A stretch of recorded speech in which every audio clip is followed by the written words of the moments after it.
మంచి ఉత్తమమైన విద్యతో పాటు చదువుతో పాటు ఉత్సాహంగా ఉన్నటువంటి ఉపాధ్యాయులు అందరూ కూడా వాళ్ళకి పాఠ్యేతర అంశాలు అంటే పాఠాలే కాకుండా బయటి అంశాలను కూడా పోటీల్లో కూడా విద్యార్థుల్ని తీర్చిదిద్దుతున్నారు. దానికి మన ఇన్ని స్కూళ్ళల్లో మన జిల్లాలో 60 పాఠశాలలు ఉన్నత పాఠశాలలు 60 ఉన్నత పాఠశాలలు కేవలం విద్యాశాఖ డిఈఓ కంట్రోల్లో పనిచేస్తున్నటువంటి డే స్కూల్స్ 60 ఉన్నాయి. 60లో పనిచేస్తున్న దాంట్లో మంచి ఉత్తమమైనటువంటి 10 సెలెక్ట్ చేస్తున్నారు. ఆ 10లలో మన జనకాపూర్ ఉన్నదంటే అర్థం చేసుకోవాలి. గత సంవత్సరం జరిగిన 10వ తరగతి పరీక్షలలో మన మండలంలో అత్యధిక మార్కులు ఎస్ఎస్సీలో సాధించిన పాఠశాల ఏదైనా ఉందంటే అది జనకాపూర్ స్కూల్. ఆ అవకాశము మనం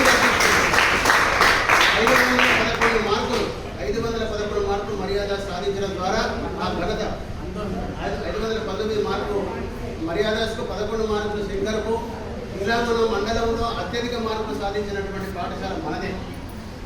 అంతేకాదు సైన్స్ ఫేర్లో కావచ్చు, సైన్స్ డ్రామాలో కావచ్చు, సైన్స్ కాంగ్రెస్లో కావచ్చు, ఎన్ని పోటీలు అయితే ఉన్నాయో అన్ని పోటీలలో మన రాజస్థాన్ యొక్క ఉత్సాహం కావచ్చు, ఉపాధ్యాయ బృందం యొక్క ఉత్సాహం కావచ్చు, వారిని తీర్చిదిద్ది రాష్ట్ర స్థాయికి తీసుకెళ్ళినటువంటి ఘనత జిల్లా స్థాయిలో